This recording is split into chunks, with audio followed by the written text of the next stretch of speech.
Jai Hind, friends. Today I'm going to talk about the Bharat concept again. Thanks a lot for liking my earlier video. A very senior colleague of mine, he is like an elder brother, a guide, and a person whom I have the highest of regard and respect. He told me, Siddharth, why don't you talk something about this change of name from Bharat to Hindustan to India and again now Bharat. I said, okay, sir, I'll do that. I'll try. Now, firstly, a disclaimer I am no historian. Okay. So, although I have read a number of history books, but I am no historian and I am no authority on this subject. But I am a Fauji. And like all my Fauji brothers, we have a lot of logic and common sense in us. So, I will talk in very simple and layman language, excluding all the textbooks, text and scriptures and everything. Okay. Now, understand one thing. When the Mughals established their foothold in India, I'll keep this very short. I can do a documentary on this also, but I'll keep it very short. When the Mughals established their foothold in India after the first battle of Panipat, when Babur defeated Ibrahim Lodi, the Mughals realized they have come to a land full of culture, full of heritage, full of learning, art, craft, and wisdom. They realized they had come here.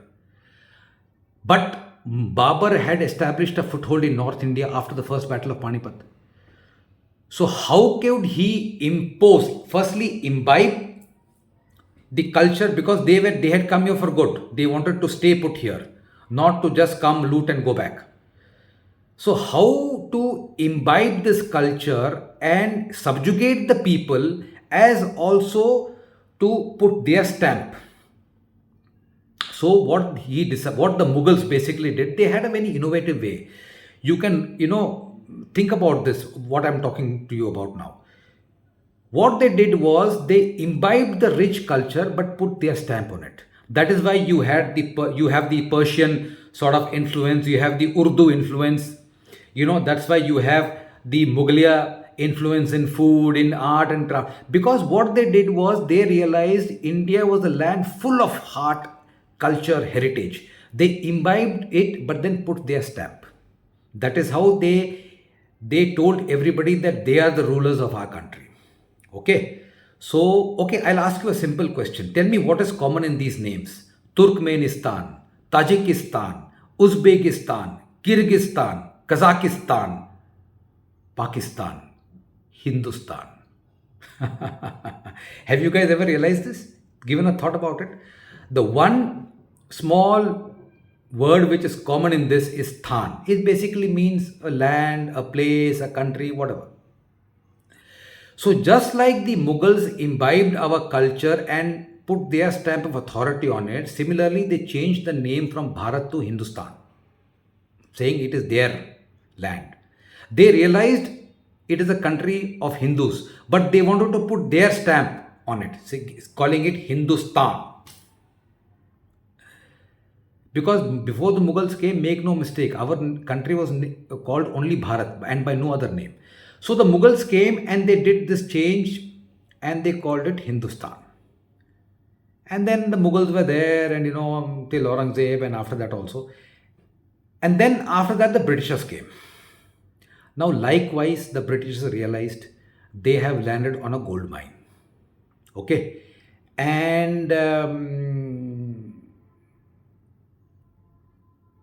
just like the Mughals, they snatched everything. Only thing is, the Mughals had come here to stay. The Britishers didn't come here to stay.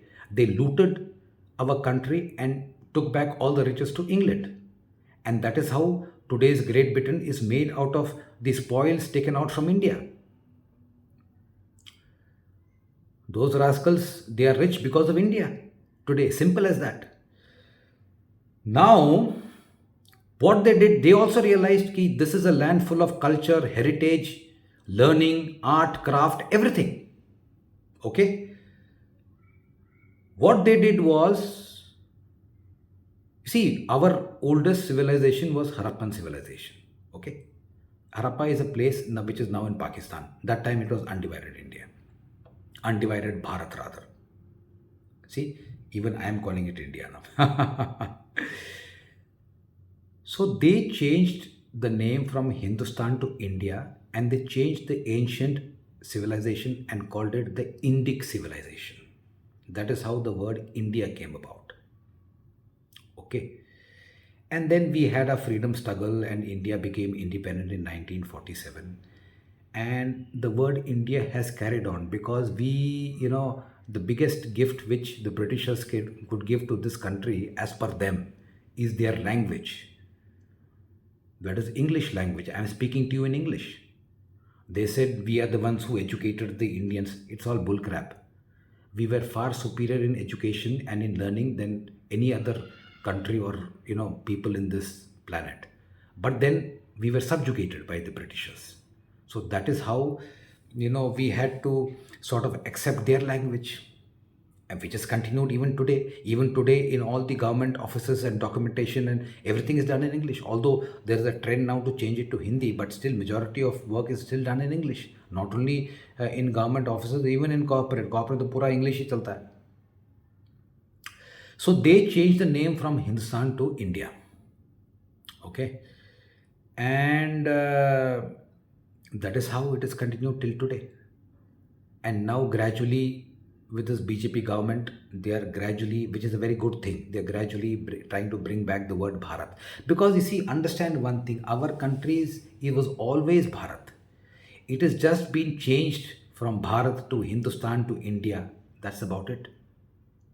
Okay. So this is part one. I'll come back to you with part two on this. Achha, one more thing I want to tell you. You see, I just want to give you a few lines from the Bhagavad Gita. When Krishna is giving his sermon to Arjun, you know what he says? He says, a lot of people may have heard about this.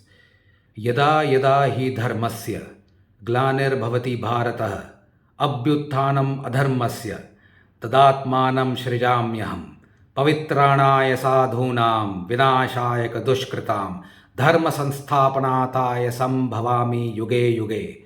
What it basically means is, Krishna says, whenever adharma in society reaches a level where morality is crushed, where dharma is crushed, I will take rebirth to establish dharma. In a nutshell, it means this. Now, this doesn't mean that Krishna is going to take rebirth every time. No, what it means is he gives powers to certain select people to lead society for establishment of dharma. Okay? If you go back to the Mughals, Maharana Pratap was a great warrior, a splendid warrior who fought and defeated the Mughals. Likewise, Chhatrapati Shivaji Maharaj vanquished the armies of Aurangzeb and established the Maratha rule, which was actually a very big empire in India before the Britishers came. Again, during the independence struggle, we had names like Lokmanya Bal Gangadhar Tilak, Mahatma Gandhi, various people, Bhagat Singh, Rajguru, Sukhdev, Chandrasekhar Azad, so many people, freedom fighters from all over the country, right from Kashmir to Tamil Nadu, from Bengal to Gujarat. What this basically means is, when you have to fight for your country, when you have to fight for yourself and for your dharma, Krishna empowers you. Mahakal empowers you.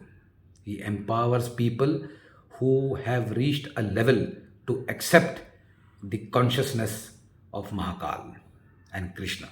Okay? So, I just wanted to put this point across because I find a lot of people getting into history textbooks, this, that. अरे भाई, वो सब ठीक है, वो सब historians का काम है, उनको पढ़ने दो, उनको लिखने दो, वो सब कुछ बोलने दो. My very simple take is this. Everybody and anybody who came to India and conquered this land or parts of it, they realized this was a land full of culture and heritage and richness. They wanted to stay put here. Okay? Or they wanted to take back the riches to their country. And they wanted to put an imprint of theirs so that, the other countries realize that this is also their land. That is how this name got changed. Nowadays, all these opposition parties for political gains, they keep talking left, right, center, whatever it is. But my small, humble take is this. That's about it, guys. Stay safe, stay happy. I'll come back again with some other clips of mine on this topic a little later. Jai Hind, Jai Bharat.